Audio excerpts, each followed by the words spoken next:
In a world where justice and accountability matter more than ever, today's video delves into a topic that's both deeply troubling and incredibly important.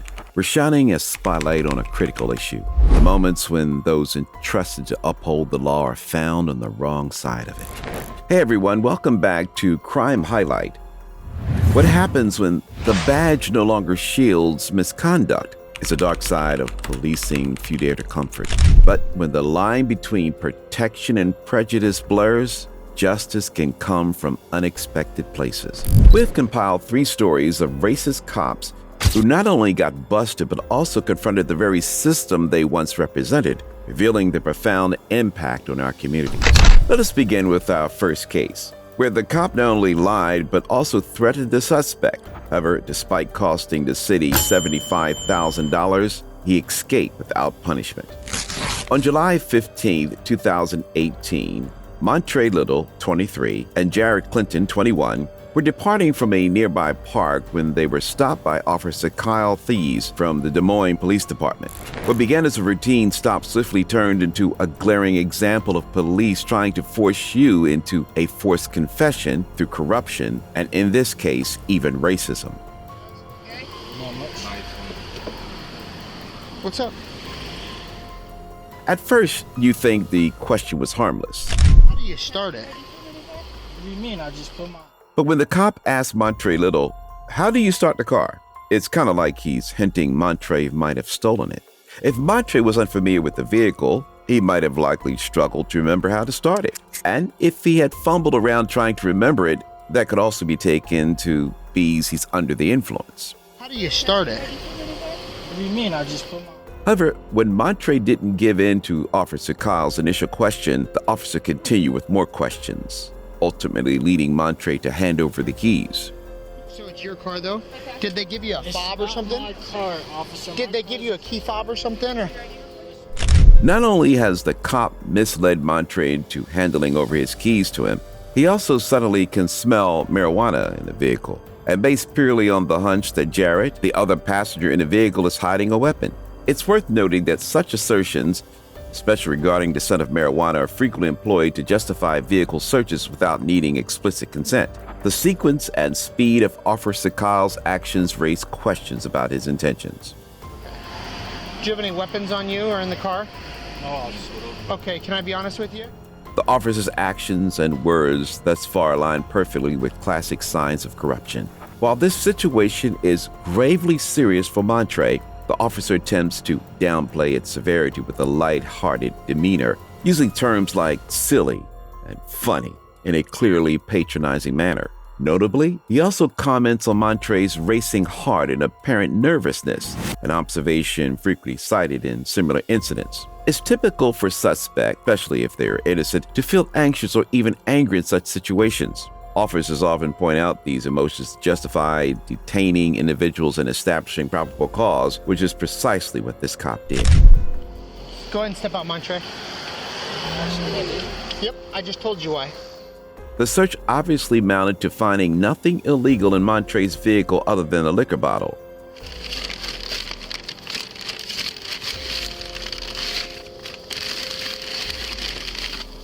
This is where things begin to get really shady. It's hard to tell if Officer Kyle is fishing for approval or an admission of guilt. However, Mr. Little stands his ground and denies them both. Any legal expert would advise against admitting anything to the police officer. And in this case, Mr. Little's integrity might have prevented him from facing charges. The 1969 Supreme Court decision in Frazier versus Cupp confirmed the legitimacy of deceptive interrogation methods, essentially allowing officers to mislead while on duty. Officers often use this ruling, acting friendly, to extract confessions. Regardless of what an officer suggests, it's never wise to admit anything without legal representation. The Fifth Amendment empowers individuals to avoid answering questions without a lawyer and to stay silent, a right everyone should know and exercise when needed. How old are you, Montre? The cop obviously knew what he was doing was wrong. His next approach was to threaten Montre with a ticket. You want me to just write you the ticket for the stuff that I have to write you tickets for? If you think that I'm lying, then we'll go to court and we'll talk about it. After not getting a confession from Montre, and thanks to Montre standing his ground, Both he and Jarrett were eventually allowed to go. Step out. Race the car. After that intense situation, Montre and Jarrett decided to join forces with the Iowa Citizens for Community Improvement. They're pursuing a lawsuit against Officer Kyle, claiming he violated their rights by stopping them without a valid reason and searching the car without a warrant. Quite a turn of events, wouldn't you say? In June 2019, the Des Moines City Council settled for $75,000. Both Montre and Jarrett were awarded $25,000 each, and their representing law firm received the remaining $25,000. The Des Moines Police Department undertook an administrative review of Officer Kyle. As a result, he was taken off patrol duty but remained employed, despite displaying one of the most callous acts of corruption ever caught on camera. The city of Des Moines asserts that the details of this review remain confidential, as they fall under personnel records and attorney's work product, both of which are exemptions in Iowa's public records law. Officer Kyle faced reprimands for racially profiling Montre and Jarrett, infringing on their constitutional rights, and using questionable tactics to get a confession for a non-existent crime. Officer Kyle wasn't exactly a stranger to trouble. Back in 2018, he got wrapped up in another mess. There's this civil rights lawsuit against him, and you guessed it, sounds familiar, right? And if you're wondering about the outcome, well, we're all still waiting. The case hasn't wrapped up yet. We are all aware of how the police are extremely good at one-upping themselves when it comes to corruption. Take, for example, the time when 2 California cops essentially kidnapped a man eating lunch in his own vehicle. Yes, it's on. Step on out, dude. We'll explain everything to you, okay? On January of 2021, Jamal Williams was chilling in his car, grabbing a bite during his lunch break. Out of the blue, cops came up to him, saying he looked like some suspect they were after, and that technically gives them a right to detain him while they investigate further. You live around here? Hey, don't touch. What's interesting about this case is the fact that other than the information the cops had about the description of the suspect being a black male, and he was wearing all black, possibly with a red shirt underneath the black, other than that, no description was known. As expected, Jamal is shocked and confused as he has never had a record with the cops. In the footage, Jamal can be seen wearing a red hoodie and gray pants. You're being detained for a burglary investigation, okay, sir? So No. Do you live in the area? In a matter of seconds, things escalate. Jamal is being pulled over by the officer, trying to get him out of the vehicle. One cop even pulls a taser. Despite Jamal's posing no threat, the cops even exchange statements saying Jamal is being aggressive and resisting. No. Do you live in the area? Jamal is then handcuffed and kept face down on the tarmac while multiple other patrol vehicles arrive at the scene. For someone simply enjoying his lunch, that seems like quite the police response, doesn't it? Relax. Hey, we got a supervisor coming, man. I got radio. When the supervisor showed up, the officers tried to downplay the arrest, explaining it in rather soft terms. One of the officers even had the audacity to refer to the arrest as a little takedown. As it rolled up behind them, the deputies described the arrest in gentle terms. At this point, there are about 12 cops around, and Jamal is restrained with both handcuffs and leg wraps. They proceeded to place him, fully restrained, in the back of a patrol car. Quite a scene, isn't it? Ready? Ready? I'm gonna help you out. Jamal's car was then searched by another officer. There was a mask or a cap worn by the burglar, which was checked for but not found in Jamal's vehicle. That the suspect was seen on...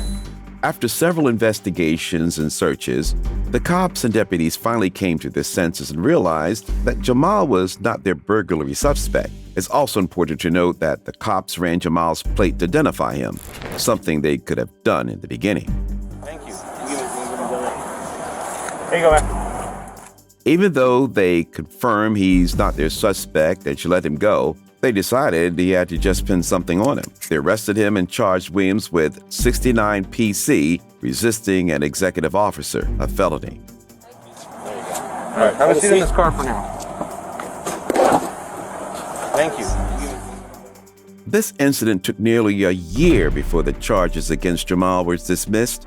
During that period, Jamal Williams filed a formal complaint with the Los Angeles County Sheriff's Department against Deputy Bruno de la Alveria and Deputy Alexander Cavalli for violating his constitutional right. In January 2022, Jamal Williams launched a civil rights lawsuit against Deputies Alveria and Cavalli, as well as other entities within the department. He claimed unlawful seizure, executive force, and lack of intervention. While the lawsuit is ongoing, many legal experts believe that the case has a solid foundation. They point out that the body camera footage clearly indicates a breach of Mr. Williams' constitutional rights. In simpler terms, it seems the department will eventually face some hefty consequences. What goes down when a cop tries to set someone up? And what if there's a racial angle to it? That's the story with Officer Kyle Erickson, who seemed to have a thing for pinning stuff on an innocent suspect.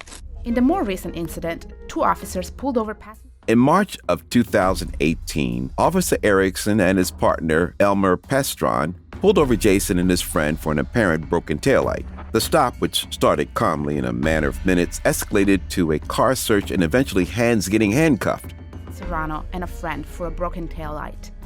As the officers approached the car and the driver rolled down the window, one of the officers stated that there seemed to be a strong odor of weed inside the vehicle and they wanted to search it. They ordered both people out of the car. The car smells like marijuana, so we're going to check it, all right? Usually, a civilian has the right to agree to their vehicle being searched or not. But if a cop has probable cause to believe a suspect has committed a crime, the cops can go ahead and bypass that right and search without the suspect's consent. Given that the scent of marijuana in a vehicle can be used as probable cause for a search, and because body cams can't record smells, it leaves room for potential misuse by some officers to initiate searches without proper consent. Jason was recovering from a stab wound to his stomach. He even lifted his shirt to show the officers, saying he's barely able to move. Surgery after being stabbed. He lifts his shirt to reveal his wound to one of the officers. Once Jason was out of the vehicle, the officer demanded to search his jacket, but he refused. Yeah, hang on with me. Things took a turn pretty fast. In the following footage, you can see Jason on the ground, handcuffed and clearly in pain from the takedown. Surprisingly, it took almost 20 minutes for an ambulance to get there. Take him down. Take him down. Take him down. Take him down. Take him down. What? Yo, relax. Officer Erickson and Officer Pestron started searching his jacket. Searching the rest of the car. Yeah, we gotta find something. The officers suddenly realized they might be in hot water. If they didn't find anything in Jason's car, they've basically done an unwarranted search and gone overboard in handling Jason. But if they do find something off, then just like that, Jason and his friend shift from being regular guys to potential criminals. At this stage, it seems like the officers are mainly trying to dodge a big blunder. Yeah, we gotta find something. Officer Erickson begins searching. Officer Erickson began searching the car. When he found nothing on the passenger side, he could be heard murmuring. Yeah, that's probably why he was bugging out, because he had a little weed on him.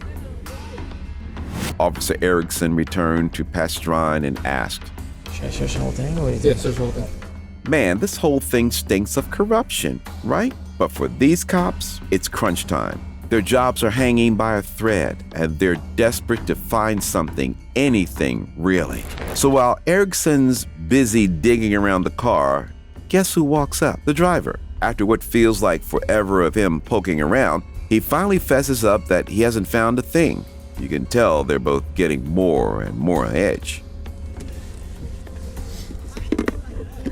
So get this, after a few moments of coming up empty-handed, the officers get a bright idea.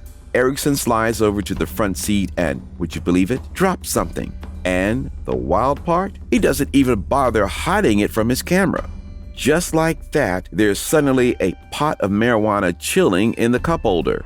Funny, considering he'd already searched there multiple times before. Pretty sneaky, right?